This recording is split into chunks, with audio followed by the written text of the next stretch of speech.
Online के इस platform पर आप सभी हिंदी प्रेमियों का स्वागत है। मैं एमपी सर।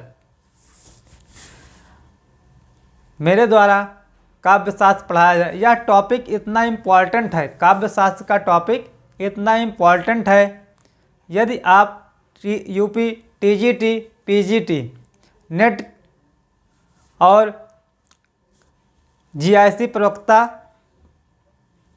या एलटी का पेपर देते हैं तो वहाँ पर यह अलंकार पूछा जाता है। काव्यशास्त्र वहाँ पूछा जाएगा, जिसमें काव्यशास्त्र में आपको क्या पढ़ना है, रस पढ़ना होता है, छंद और अलंकार। तो हम लोग अलंकार पढ़ रहे हैं।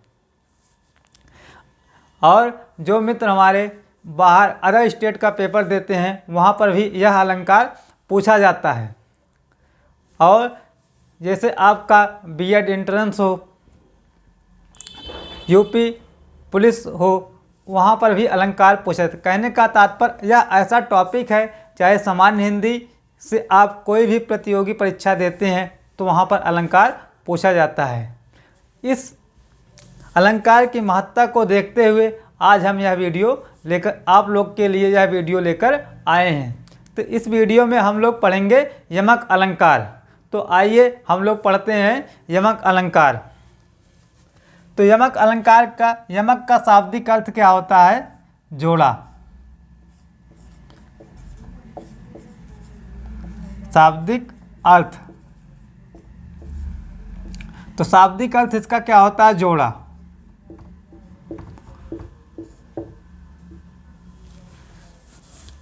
तो अब इसकी परिभाषा देखते हैं। शाब्दिक अर्थ हुआ, फिर परिभाषा। तो यमक अलंकार की परिभाषा हमें क्या है कि व्याकरण को पढ़ते समय या काव्य शास्त्र को पढ़ते समय उसको हमें रटना नहीं चाहिए, केवल हमें क्या करना है, समझना चाहिए। यदि हम एक बार इसको समझ लेते हैं तो जल्दी यह बोलता नहीं है। तो यमक अलंकार की सबसे पहले परिभाषा है, क्योंकि अलंकार को पहचानने के लिए परिभाषा जानना आवश्यक है। बिना परिभाषा के हम क्या कर सकते हैं, उदाहरण को देखकर अलंकार नहीं बता सकते। इसलिए सबसे पहले हम क्या करते हैं, अलंकार की क्या करते हैं, परिभाषा देखते हैं। जो यमक अलंकार की परिभाषा क्या है? तो इसका शाब्दिक अर्थ हुआ जोड़ा। पूछा जाए यमक शब्द का शाब्दिक अर्थ क्या है, तो जोड़ा। तो इसकी जो परिभाषा होगी, जहाँ पर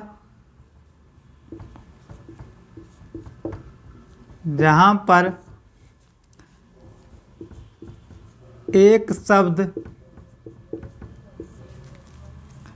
एक से अधिक बार आए, एक से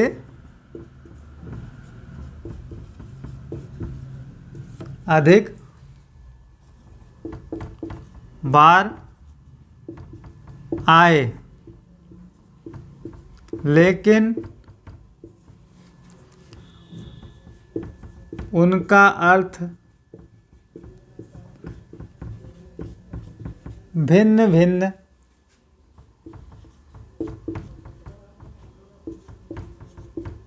हो। कहने का तात्पर्य क्या है कि कोई शब्द एक से अधिक बार आता है और उस शब्द का अर्थ क्या होगा, अलग अलग हो, तो वहाँ पर यमक अलंकार होता है। अब उदाहरण से इसको हम समझेंगे कि कैसे जो है जानेंगे। यहाँ जो है यमक अलंकार है और यहाँ श्लेष अलंकार है या अनुप्रास अलंकार है। जो यमक अलंकार कैसा अलंकार है, तो ये शब्दालंकार है। पूछा यही जाएगा कि कौन कौन से अलंकार शब्दालंकार में आते हैं और कौन कौन से अलंकार अर्थालंकार में आते हैं। तो यमक अलंकार कैसा अलंकार है? शब्दालंकार है। तो परिभाषा हमने देखा, इसके बाद हम उदाहरण देखते हैं। तो उदाहरण नंबर 1 हम देखेंगे। इसमें क्या है कि काली घटा का घमंड घटा। काली घटा का घमंड घटा। उदाहरण के माध्यम से समझिए इसको कि परिभाषा हमें रटना नहीं है। लिखा गया है कि एक शब्द एक से अधिक बार आए। अब हम उदाहरण देखते हैं कि काली घटा का घमंड घटा। तो यहाँ देखिए घटा शब्द यहाँ आया है और यहाँ आया है। कि घटा शब्द एक ही है लेकिन क्या है, एक से अधिक बार आया है। तो परिभाषा हम यही बना सकते हैं कि जहाँ पर कोई शब्द एक से अधिक बार आए या कोई शब्दांश या कोई पद एक से अधिक बार आए लेकिन उनका अर्थ क्या हो, लेकिन उनका अर्थ भिन्न भिन्न हो, अलग अलग हो, वहाँ पर क्या होता है, यमक अलंकार होता है। तो काली घटा का घमंड घटा, घटा शब्द 2 बार आया है। इन दोनों शब्दों का अर्थ देख लेते हैं क्या होगा। तो एक घटा का अर्थ है वर्षा काल, घटा का अर्थ जो है, घटा का अर्थ है वर्षा काल या वर्षा ऋतु। और जो दूसरा घटा है उस घटा का अर्थ क्या है, कम, घटा का अर्थ कम। अब यहाँ देखिए कि जो घटा शब्द है वह 2 बार आया, एक है उसका अर्थ क्या है, अलग अलग हुआ। क्योंकि जैसे घटा क्या है, वर्षा काल, और एक घटा का अर्थ हुआ कम होना, इसलिए यहाँ पर क्या है, यमक अलंकार है कि कोई शब्द एक से अधिक बार आए लेकिन उसका अर्थ भिन्न भिन्न हो, तो वहाँ पर यमक अलंकार होता है। आगे यमक अलंकार के और भी उदाहरण देखते हैं, क्योंकि परीक्षा में उदाहरण भी पूछे जाते हैं और परिभाषा भी पूछी जाती है। तो परिभाषा हमको याद नहीं करना है, केवल उदाहरण को देख के समझना है कैसे इसको जो है हम पहचान कैसे करें कि यह यमक अलंकार है। यहाँ शब्दों की आवृत्ति होती है। यमक अलंकार में क्या होता है, शब्दों की आवृत्ति होती है, वाक्यांशों की आवृत्ति होगी, पदांशों की आवृत्ति होती है। तो जहाँ पर शब्दों की या वाक्यांशों की या पदांशों की आवृत्ति हो और उनका अर्थ भिन्न भिन्न हो, वहाँ भी यमक अलंकार होता है। परिभाषा को कई प्रकार से पूछा जा सकता है कि जहाँ कोई शब्द एक से अधिक बार आए उसका अर्थ भिन्न भिन्न हो, वहाँ अलंकार होता है। तो क्या बताएंगे, यमक अलंकार। फिर दे दिया कि जहाँ शब्दांशों की आवृत्ति हो और उसका अर्थ भिन्न भिन्न हो, वहाँ क्या होगा, तब भी यमक अलंकार होगा। तो दूसरा उदाहरण हम देखते हैं, यमक अलंकार का दूसरा उदाहरण देखते हैं। तो जो दूसरा उदाहरण बहुत चर्चित उदाहरण है कि कनक कनक, कनक कनक ते 100 गुनी,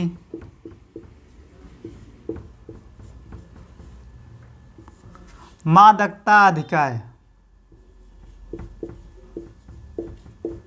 मादकता अधिकाय। या खाए बौराए जग, या खाए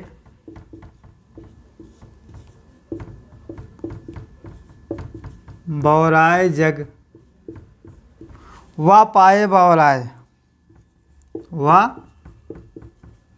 पाए बौराए।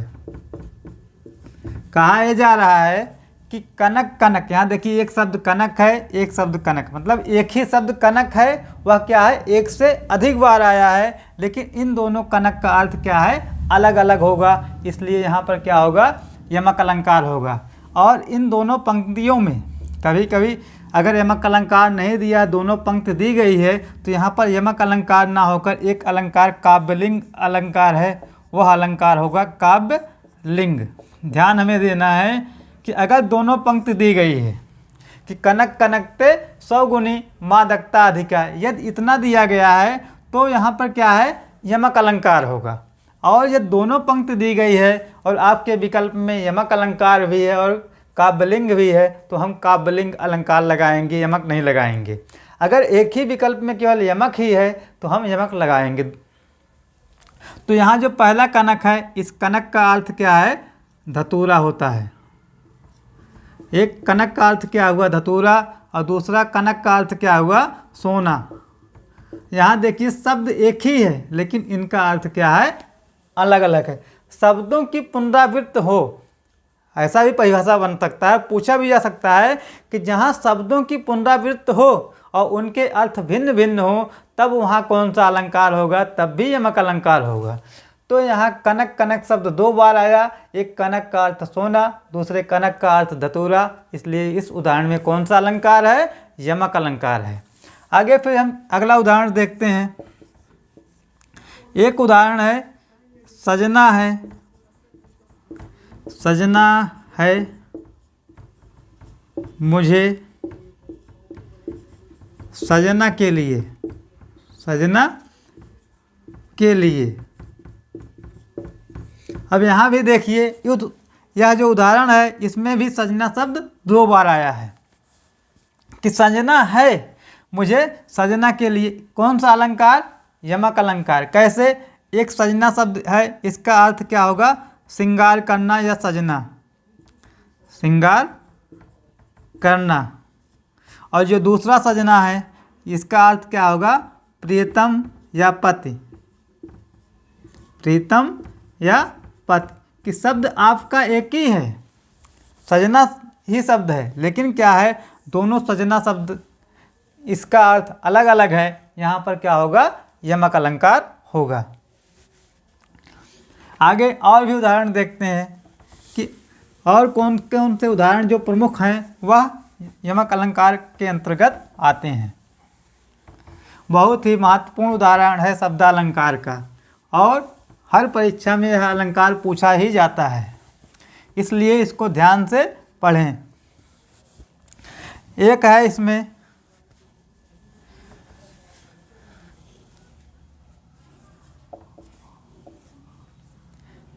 जो चौथा उदाहरण है इसमें है कि तौ पर वारो उर्वशी, तौ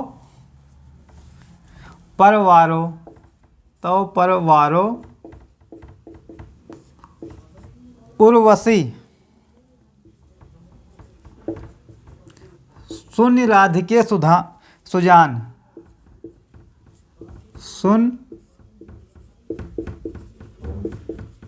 राधिके सुजान। और तू मोहन की उर्वशी, तू मोहन की उर्वशी है उर्वशी समान, है उर्वशी समान। अब इस उदाहरण में देखिए कि जो उर्वशी शब्द है, यहाँ एक उर्वशी शब्द है, एक उर्वशी शब्द, कि उर्वशी शब्द इस दूसरे लाइन में 2 बार आया है, लेकिन इनका अर्थ अलग अलग है। एक उर्वशी का तात्पर्य है, उर मतलब हृदय और वशी मतलब निवास करना है, कि हृदय में निवास करना। तो यहाँ पर और एक उर्वशी क्या है? नायिका के रूप में आई है। तो यहाँ पर उर्वशी शब्द के 2 अर्थ हैं, इसलिए यहाँ पर यमक अलंकार है। आगे है कि खग कुलसा बोल रहा है, खग कुलसा, कुलसा बोल रहा।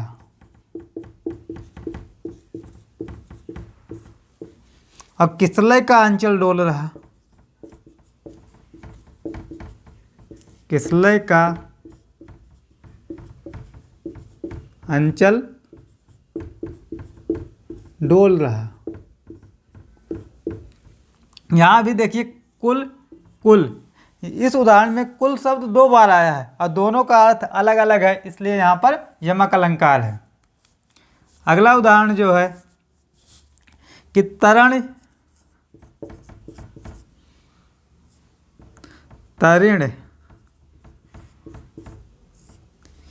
के ही संग, के ही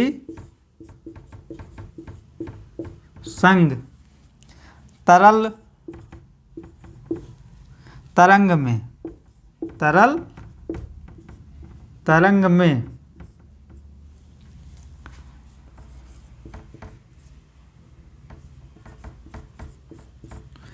तरण डूबी थी हमारी ताल में, हमारी ताल में।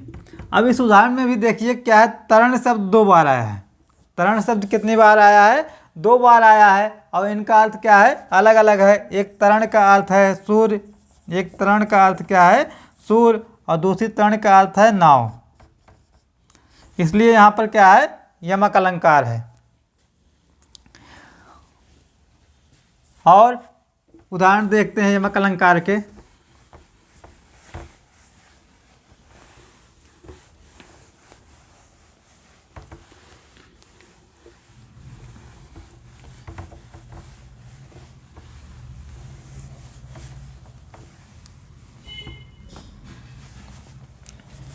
कि सूर्य सूर्य तुलसी ससी, एक उदाहरण है, सूर्य सूर्य तुलसी ससी, सूर्य सूर्य तुलसी ससी, उडगन केशव दास, उडगन